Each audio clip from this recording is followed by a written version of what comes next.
I think that's probably the most important question of our epoch. Yeah. Uh, the arithmetic around government and the arithmetic around the crowding out of the private economy is something that's difficult for people to comprehend if they have normal lives. Mm. But I'm going to try and make it easy for people arithmetically. And by the way, I'm going to talk about American numbers as opposed to Canadian numbers because I know the American numbers. The Internal Revenue Service estimates that the aggregate private net worth of American citizens is $141 trillion. That's what all of us Americans collectively are worth. The on balance sheet liabilities of the federal government, not including state and local governments or individual debts or corporate debts, just the federal government debt, is $36 trillion. dollars. Mm. 30 trillion net of the Fed's own balance sheet. So 30 trillion net debt. The difficulty is below that line. The net present value of off balance sheet liabilities, which is to say Medicare, Medicaid, Social Security, federal pensions, military pensions, the net present value of unfunded federal promises in the United States exceeds $100 trillion. dollars. So if you add the on balance sheet liabilities, 30 trillion, to the off balance sheet liabilities, 100 trillion, and you subtract that to the net worth, the private net worth of Americans at $141 trillion, dollars, you only have $11 trillion dollars left over. The on balance sheet deficits increase by $2 trillion dollars a year, meaning that you use up the net worth of Americans in 5 years. But the off balance sheet liabilities also increase by $2 trillion dollars a year. This is problematic. I don't believe arithmetically that there is any way that we can service our obligations, our entitlement obligations. The upshot of that for investors, where the rubber meets the road, is that I believe that we will have to allow the purchasing power of the US dollar to decline so that we can honor our nominal debts while not honoring our real debts. Mm. We did that in the United States in the decade of the 1970s. In the 1970s, according to the Congressional Budget Office, the purchasing power of the US dollar declined by 75%, not relative to other currencies, but in an absolute sense. And Mm. I believe because of this $100 trillion dollars in unfunded entitlement liabilities, that the US dollar will lose 75% of its purchasing power over 10 years. This is a crisis that we'll get through, just like we got through the decade of the 70s. But it's a crisis that will require preparation for people. And I suspect that they start planning for that, both in terms of how they save and in terms of what their expectations are for their retirement. I think people need to plan right now.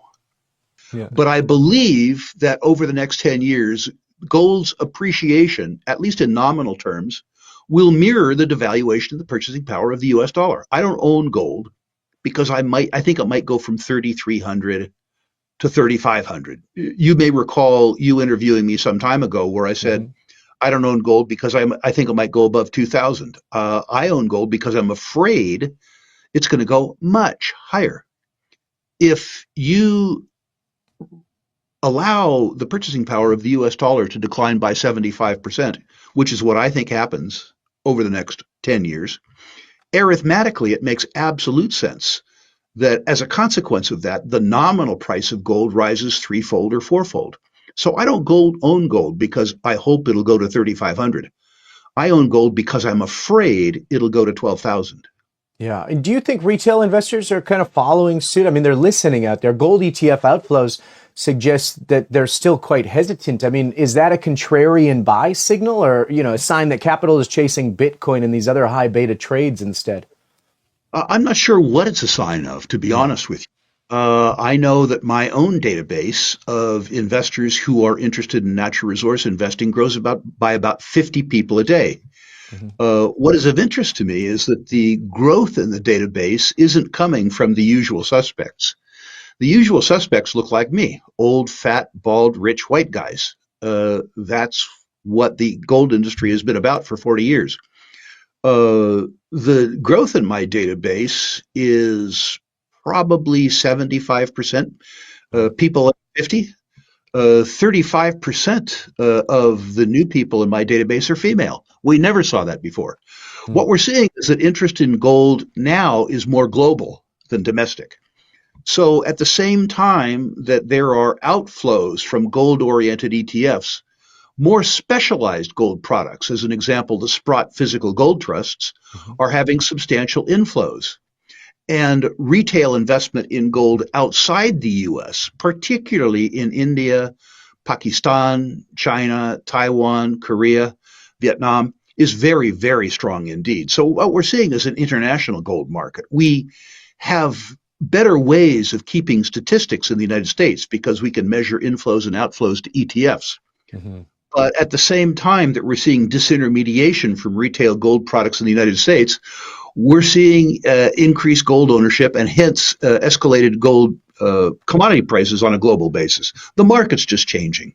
Yeah. And what does that mean for, I mean, let's talk producers for a minute. Have the Agnicos and the Barricks already re-rated, or do you see that there's some real upside in the large caps? Yes and yes. Hmm. Yeah. What we saw, if you go back to 2023 as an example, there was a lot of frustration on the Kitco site about the fact that the gold price was up, but the gold stocks weren't up. Hmm. That was easy to explain. Gold itself had a buyer, foreign central banks, and those foreign central banks didn't buy gold stocks. So an asset class that had buyers went up, while an asset class that didn't go up. The other thing that happened was that as the gold price went up, the cost to produce gold went up too. So the margins in 2023 didn't increase.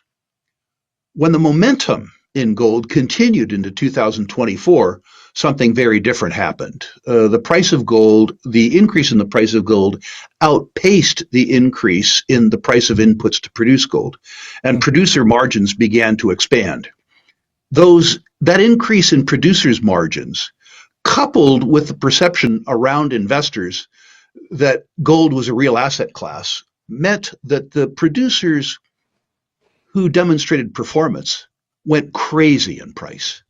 Look at Wheaton, look at Yeah. Agnico Eagle, look at Alamos, look at Lundin Gold, look at Kinross. The people who delivered sustainable increases in margins were welcomed with 50 to 100% share price increases in the period January 24 to, let's call it, March 25. If you examine prior bull markets, what you will see is that trough to peak, the aggregate of the equity indexes in gold bull markets can increase by 250, 350, 500% peak to trough. So, yes, the best of the best have moved. And yes, there's a lot of room left in the sector.